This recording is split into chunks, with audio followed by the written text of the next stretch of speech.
is sort of sending a little bit of mixed signals.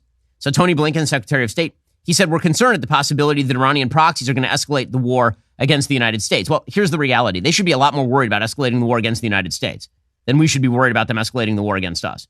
And just to be perfectly frank about this, if they fire on American warships, everyone in Hezbollah will be dead. You know, the United States is not a power to be trifled with. And the fact that we are constantly kind of pussyfooting around this, like, oh, well, you know, we're worried about Iranian proxies escalating against us. They should be a lot more worried about us escalating against them, considering the United States military is the most powerful fighting force in the history of the world, bar none. We have a military budget that is the rest of the world's combined times two. So if Hezbollah decides that they want to get it on, by the way, this is the message we should be conveying to them. It's like, you want to do this? Do you really want to cross that line? Do you really want to do that? Because it will be a giant's foot against a mosquito, man. Here is Tony Blinken, though. Again, the mixed signals here are pretty remarkable. Tension is very high in the region. Are you changing your security posture? Are you pulling any U.S. personnel out of the area? Margaret, we are concerned at the possibility of Iranian proxies escalating their attacks against our own personnel, our own people. We're taking every measure to make sure that we can defend them and, if necessary, respond decisively. Like I have always said, right, there are people who I really admire. And no matter their take on certain things, it doesn't really change my opinion about them. And I believe that humans are very complex creatures. And it's difficult to find a single human being who is going to agree with you on every single thing you say or stand for. So I want us to watch this short video by Ben Shapiro and see the way he is lashing out on the people who disagree on the way US is giving a blanket support to Israel and how Israel is handling the whole incident in Gaza. So let's hear what Ben Shapiro had to say. And before we get to that, let me just say that Ben Shapiro is a Jewish person. So normally he will be biased. He might have some sentimental attachment to Israel and the Jewish people. So let's get on. Well, folks, if there's one group of people you should learn to look out for when it comes to morality, people you should respect, it is, of course, Hollywood celebrities. So morons in Hollywood, you know, all the best people, all of them. All of your moral exemplars, everybody from Melissa Milano, who took a break from standing for abortion to stand with terrorists. Apparently, she likes dead babies across the board. So you got Alyssa Milano. You have David Cross. You have people like Hassan Minhaj, recently spotted falsifying many of his personal stories about American anti-Arab sentiment. Jeremy Strong, who is so far up his own rear that he has become totally familiar with his own colon. Kristen Stewart McLemore. Mark Ruffalo, who, and by the way, I would trade any of these people for any of the hostages in Gaza right now. And we'll see how they enjoy it over there. Ryan Coogler, the director of Black Panther. Susan Sarandon, no shock there. Rooney Mara. Jon Stewart, who's just a despicable human being. Wanda Sykes. Rosario Dawson. Kate Blanchett. Andrew Garfield. Mahershala Ali. America Ferrera, recently the star of Barbie. Joaquin Phoenix. All these people signed a letter. And what does the letter say? The letter says that Israel must stop. It must stop. You must leave the terrorists in place. They wrote a letter to the president. Quote, "Dear President, we come together as artists and advocates, but most importantly as human beings, witnessing the devastating loss of lives and unfolding horrors in Israel and Palestine. We ask that as President of the United States, you call for an immediate de-escalation and ceasefire in Gaza and Israel before another life is lost." There is zero mention in this entire letter of Hamas. There is zero mention of what led off this conflict. This is the way, by the way, that moral morons do what they do. What they do is they just ignore the beginning of every war. It's really, it's a fun way to, again, escape moral culpability and the fact that you, in fact, are a fellow traveler with Hamas to do all of this stuff. It makes it really easy. You just ignore what started the whole thing. They've been doing this for 20 years. Hamas fires a bunch of rockets at Israeli civilian centers. Israel retaliates. They go, the violence must stop. It's like, well, what led to the violence? If you can ignore it, then you can just move right back into that warm bath of moral equivalence. But here's the reality. The moral equivalence doesn't exist. And guess what? Reality is going to hit you directly in the face if you continue with this nonsense. So the West has a choice. They can either wake up or they can continue to facilitate moral idiocy in the name of tolerance. You know, America used to be great when they stood as an honest broker. America used to be great when everyone thought they could broker a deal honestly. America used to be great when people thought that they were an honest policeman of the world and that they would be fair in their judgment and they would serve both parties in an argument equally and they won't take side. That America is far gone. That America, to my own opinion, is dead.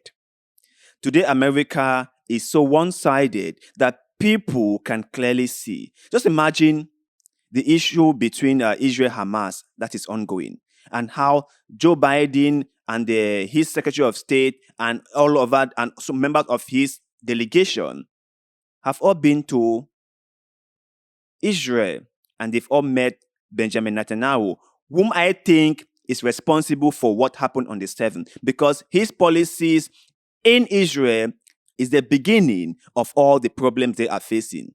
So I think that Benjamin Netanyahu should be held responsible for what happened in Israel on the 7th of October, because he has pushed the people to the wall. He has pushed the Palestinians to the wall, and he gave them no choice but letting them fight back.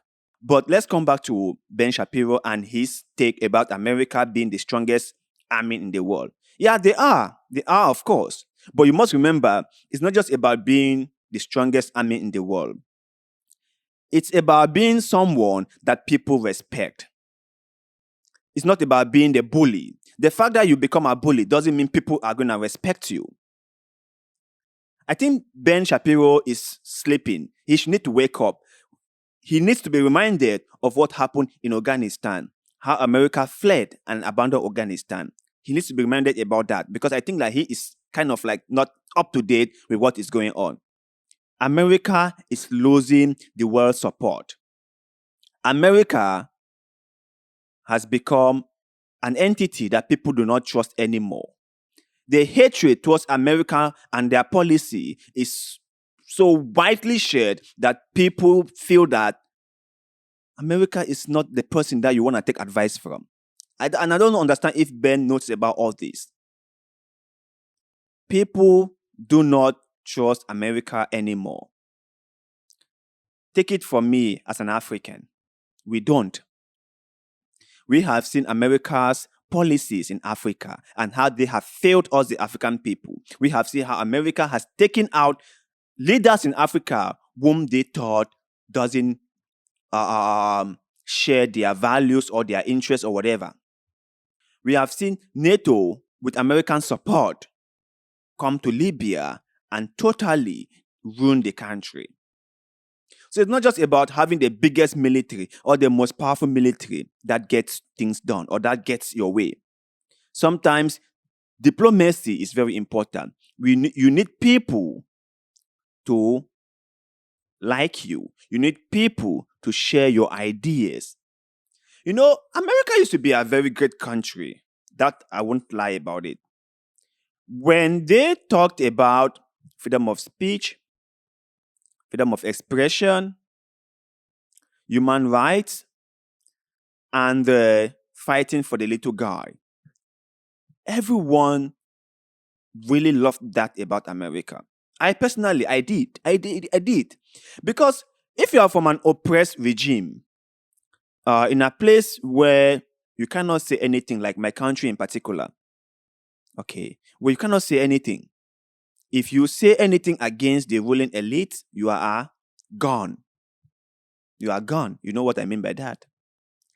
And if you realize that there is a mighty power that is willing to come to your aid, that is willing to come to your area and impact their ideology on you guys and hopefully change your society, won't you be excited about that? At least that is what every person will want. But if you find out that what they say and what they do are two different things, how would you feel? that on the one hand, they talk about human rights and democracy and freedom of speech and freedom of expression And on the other hand, they support and sponsor authoritarian leaders in your own country. That on the one hand, they tell you how all people are free, all humans are equal, and that we all have rights to self-determination. And on the other hand, they invade your country with false pretense, and they bomb every single thing in your country. How would you feel? That on the one hand, they say Palestinians have rights to self-determination. Palestinians have rights to their lives. And on the other hand, they are willing to support Israel, that every single person know is the oppressor, is the occupier, to crush so-called Hamas fighters.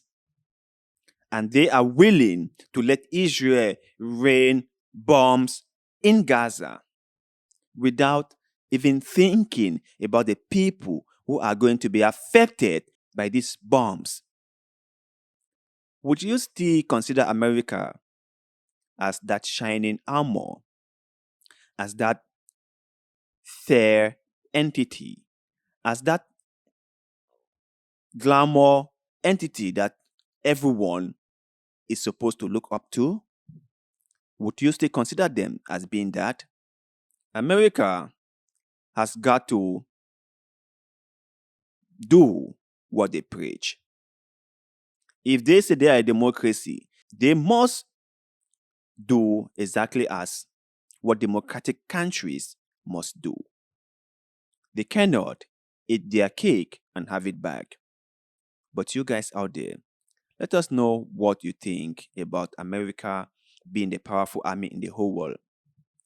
And if being the most powerful army in the whole world can actually get you every single thing you need. Share your thoughts and opinions with us in the comment section below, because like always, we love hearing what you have to say. And also, don't forget to like this video, share this video, follow our Facebook page, and most importantly, subscribe to this channel, because little bit of good way, like the one you're doing just now, help us a lot, and we shall ever be grateful to you. So thank you very much for doing just that. And like always, see you in the next one.